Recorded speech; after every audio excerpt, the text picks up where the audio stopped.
आदरणीय जी जोशी, माझे सहकारी आमदार संजय केळकर, भारतीय विचारदर्शनचे अध्यक्ष माझे सहकारी माननीय सुरेश हावरे,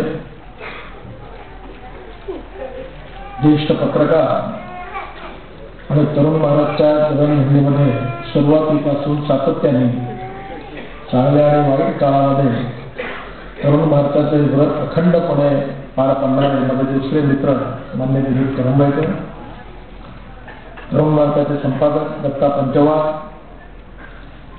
शिवसेनेचे जिल्हा प्रमुख विजय चौगुले, माननीय भगवानराव ठाकरे, संजय हावरे, मनोज वेदनकर, डॉक्टर नंदकिशोर जोशी, जनता विशेष रूपाने या सत्काराला सर्व पुरस्कार विजेते आणि उपस्थित बांधवांना आणि बहिणी, तरुण भारताच्या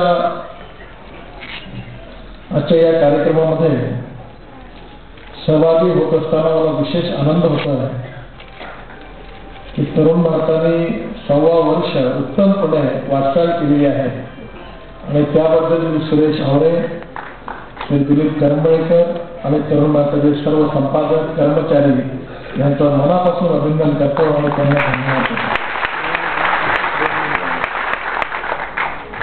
तरुण भारत हा काही व्यवसाय नाही आहे. हे कोणा एखाद्या उद्योगपतीचं किंवा एखाद्या व्यावसायिकाचं मालकीचं वर्तमानपत्र नाही. तर तरुण भारत हे समाज प्रबोधनाकरता, वैचारिक संस्काराकरता निर्माण झालेलं व्यासपीठ आहे आणि ही भावना मनामध्ये ठेवून तरुण भारताने उत्तमपणे काम केलेलं आहे आणि राष्ट्रवादी विचाराचा प्रसार केलेला आहे. जितकं चांगलं असतं तेवढं चांगलं काम समाजात करत असताना अनेक अडचणी येत असतात. विशेषतः वर्तमानपत्राच्या आणि मीडियाच्या क्षेत्रामध्ये ज्यावेळी पूर्ण व्यवस्थितता आलेली आहे त्यावेळी स्वाभाविकपणे आपला ध्येयवाद आणि आपला विचार समोर ठेवून सातत्याने समाज प्रबोधनाचं कार्य करणं ही कठीण गोष्ट आहे. पण त्यांना राष्ट्रीय पुनर्निर्माणाकरता काम करायचं आहे, सामाजिक आर्थिक परिवर्तनाकरता काम करायचं आहे. ज्यांच्यासमोर विचार महत्वाचा आहे त्यांनी हे व्रत कठीण असलं तरी केलं पाहिजे आणि करण्याची आवश्यकता आहे. मला अतिशय आनंदाने पुन्हा एकदा तरुण भारताचं मनापासून अभिनंदन करतो. सुरेश हावरेंच्या रूपाने सुरेश हावरेंची पण घोडदौड सुरू आहे आणि तरुण भारताची पण घोडदौड सुरू आहे.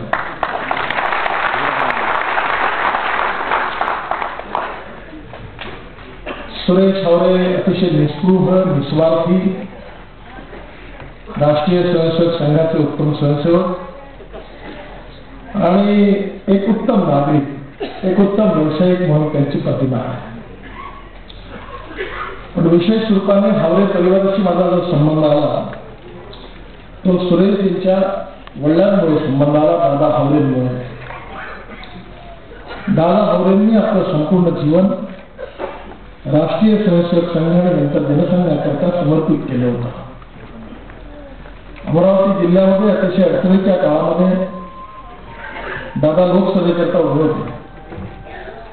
कधी पायात चपला नव्हत्या, खाण्याची सोय नव्हती, वाहनाची सोय नव्हती, पण दादा त्यावेळी गावोगावी हिंडून जनसंघाचं काम करत होते. सन्मान नव्हता, प्रतिष्ठा नव्हती, सत्ता नव्हती आणि लोकांकडून समर्थन पण नव्हतं. आणि त्या अतिशय कठीण काळामध्ये स्वर्गीय दादांनी आपलं संपूर्ण जीवन संघाकरता आणि जनसंघाकरता समर्पित केलं. कधी परिवाराचा विचार केला नाही, मुलांचा विचार केला नाही, मुलींचा विचार केला नाही, पत्नीचा विचार केला नाही. तर दादा हे आदर्श स्वयंसेवक होते, आदर्श जनसंघाचे कार्यकर्ते होते. आणि माझ्या सुरुवातीच्या राजकीय जीवनामध्ये मी ज्यावेळी भारतीय जनता पार्टीचं कार्य सुरू केलं त्यावेळी दादांच्या आयुष्यातले शेवटचे जे 5-6 वर्ष, 4-5 वर्ष असतील, विद्यार्थी परिषदेचं काम करताना माझा दादांची परिचय होता.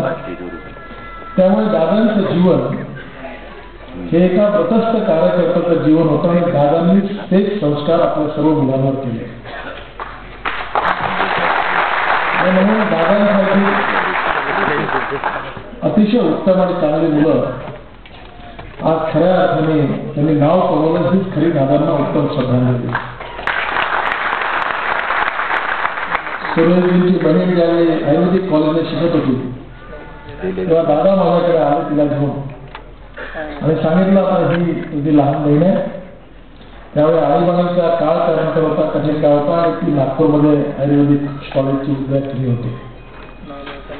या सगळ्या मुलांनी अतिशय उत्तम यश शिक्षणात संपादन केलं आणि केवळ शिक्षणात संपादन केलं नाही तर व्यवसायात देखील सचोटीने नैतिकतेचं आचरण करून उत्तम मान सन्मान मिळवला.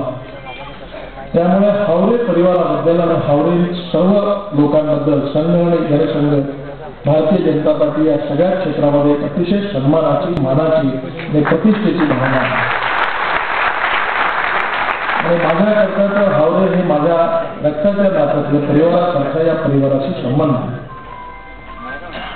आज अतिशय उत्तम रीतीने दादांचं व्रत सुरेश देखील उत्तमपणे चालवत आहे, याबद्दल मला मनापासून खूप समाधान आहे. मला असं वाटतं की दादा जेव्हा जेव्हा वरतून बघत असतील तेव्हा या सर्व भाऊ बहिणींचं उत्तम कार्य, सामाजिक कार्य, सेवा कार्य बघून यांना निश्चितपणे खूप अभिमान वाटेल आणि आनंद होईल. कारण दादाने देखील आपलं जीवन तसंच समर्पित समाजाकरता केलं होतं. या पुरस्काराच्या निमित्ताने मला ज्या सन्मान्य व्यक्तींचं या ठिकाणी पुरस्कार दिला गेला ती देखील अतिशय चांगली गोष्ट आहे. मला एकाने विचारलं की सामाजिक राजकीय जीवनामध्ये तुम्हाला खंत वाटणारी कोणती गोष्ट आहे. मी सहज बोलून गेलो की मला नेहमी एका गोष्टीची खंत वाटते की चांगलं काम करणाऱ्या माणसाला सन्मान नाही आणि वाईट काम करणाऱ्या माणसाला शिक्षा नाही.